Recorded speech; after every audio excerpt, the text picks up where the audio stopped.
enquete aqui, tá? Eu não tenho pressa que eu sou. A casa de luto ensina mais do que a festa, pastor? O Salomão, ele diz que é melhor ir à casa onde há luto do que ir a uma casa onde há banquete, uma casa de festa. Na sua opinião, o que o senhor nos diz acerca desse assunto? A casa de luto ensina realmente mais do que a festa, pastor? Glórias a Deus.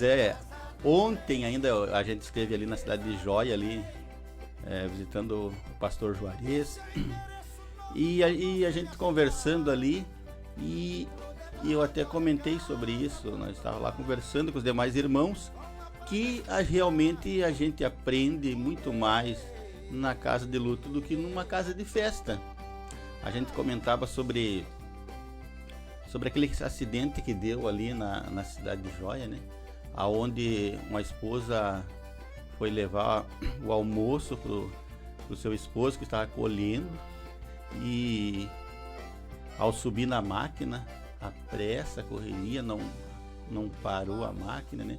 Subiu com uma mão e na outra mão uma vianda, acabou caindo e acabou caindo embaixo da roda, e a roda da colheitadeira passou por cima e a mulher acabou tirando a vida. Então a gente vê que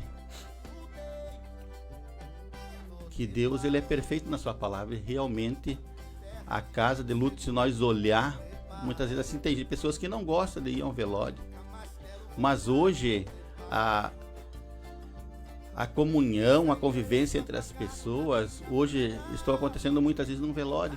Irmão se encontra, familiar se encontra, amigo se encontra, parente, é aquele abraço, é aquele choro, quanto tempo. Então Deus prepara, sabe, pastor Célio?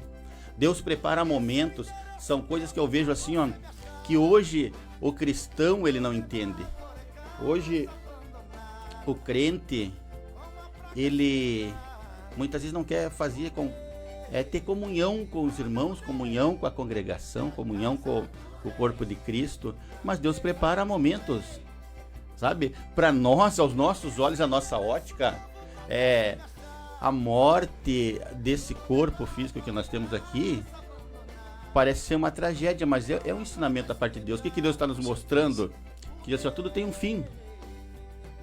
Nós viemos do pó, ao pó nós retornaremos. Mas só que um dia o Senhor Deus soprou nas narinas o fôlego de vida, uma centelha do seu espírito, e esse não tem nada que mate, não tem nada que destrua. Somente Deus pode destruir.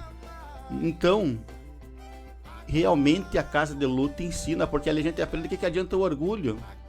Quantas pessoas, eu já conheci casos de pai ficar quantos anos sem conversar com o seu filho, ou um filho não conversar com a mãe ou o pai por muitos anos. E o que adianta? Tudo termina, tudo tem um fim.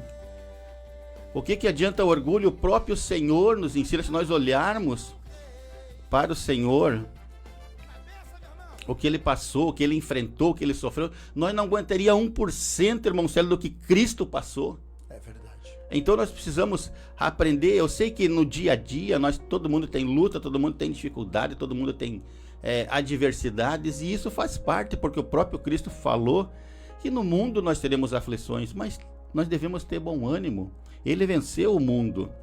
Então a casa de luto, eu tenho certeza e convicção que nos ensina muito. Esse tema, ele é muito conveniente, pastor. Nós estamos falando de Eclesiastes 7. Você que tem Bíblia, leia, medite, estude a palavra de Deus. E no verso de número 8, pastor, versículo 8 do capítulo 7 de Eclesiastes, diz que também que melhor é o fim das coisas do que o princípio.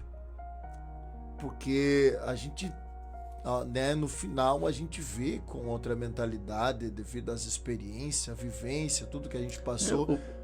Faz sentido também, não é mesmo? Faz sentido, porque o próprio Salomão, na realidade, né, ele escreveu ali Provérbios, ele escreveu Provérbios e Eclesiastes, e realmente ele relata ali no final da vida dele, ele consegue ver, digamos assim, todos os erros de caminhada que ele fez, todas aquelas alianças que ele fez em casamentos com outros povos, trazendo idolatria muitas vezes para dentro ali do templo da casa de Deus. E realmente eu vejo também que na nossa vida aqui, ó, quando a gente chegar lá no último dia da nossa vida, a gente também vai olhar para trás. Quantas pessoas se param e olham para trás muitas vezes? Porque que existe a enfermidade. Uma pessoa muitas vezes cai lá num leito de enfermidade e ela muda a vida dela. Diz, ela tem os seus olhos abertos, porque, digamos assim, a dor nos ensina a gemer, tem um ditado. E realmente, se nós pararmos assim, ó, a dor, o sofrimento que Cristo passou, ela tem que trazer ensinamento para nós. Com toda certeza. Nós precisamos parar e olhar e ver realmente o que é importante na nossa vida. O que eu tenho feito para Cristo? Será que eu não estou sendo que nem aquele povo que se incomodava lá com os milagres, com as curas do Senhor Jesus? Será que eu não estou sendo que nem aquele povo que só queria ir atrás de Jesus só para receber uma cura, para comer o pão? Ou será que eu sou aquele que eu estou indo porque eu quero estar com o Senhor? Verdade. Estar com o Senhor é muito melhor do que as demais coisas. O próprio Senhor diz assim, buscar o reino de Deus, a sua justiça, e as demais coisas serão acrescentadas. Mas o ser humano muitas vezes ele faz ao contrário. Ele quer buscar